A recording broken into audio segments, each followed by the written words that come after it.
Kinundina ng Palasyo ng Malacanang ang pagpatay sa isang abogado na kinilala na si Atty. Saniata Liuliwa Gonzalez Alzate sa Abra. Ayon kay Executive Secretary Lucas Bersamin, patuloy na ang nagsasagawa ng investigasyon ang mga alagad ng batas upang maaresto ang mga nasa likod ng krimen at mabigyan ng hustisya ang mga naulilang mga mahal sa buhay.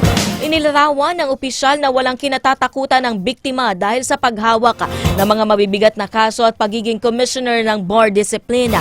Dagdag pa na opisyal ay tinuturing na trahedya ang pagtambang sa abogado para sa sektor ng abogasya habang malaking kawalan sa Integrated Bar of the Philippines ang pagpatay kay Alzate.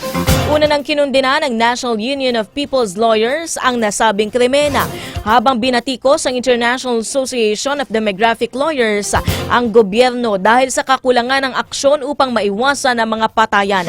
Nitong Huwebes, pinagbabaril ng riding in tandem ang biktima sa loob ng kanyang sasakyan na nasa labas lamang ng kanilang bahay.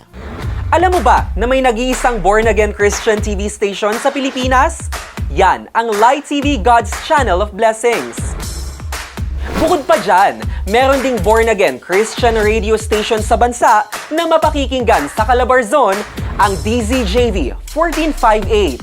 Sama mo pa ang DWZB 91.1 FM sa Palawan.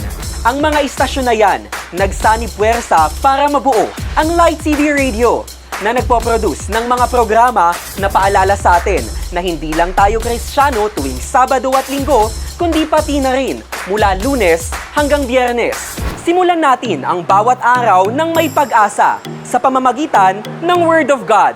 Dito sa Daylight Devotion, kasama ang mga pastor mula sa iba't ibang panig ng mundo. Kahit busy ang schedule, maging updated sa mga balitang dapat niyong malaman sa Newslight, kung saan walang fake news, hindi puro bad news, at palaging may good news. Kung may time ka naman at gusto mo ng programa na hihimay sa mga isyong panlipunan na may gabay ng Biblia, subaybayan ang Bango na Pilipinas.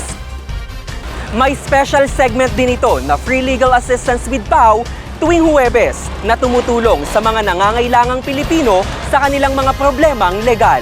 Tuwing Biyernes, sasagutin ang mga problemang pangkalusugan sa Doc Pasok. Business-minded ka ba? Kung oo, Bless Negosyo ang hatid namin sa'yo. At huwag palalampasin ang Straight from the Word.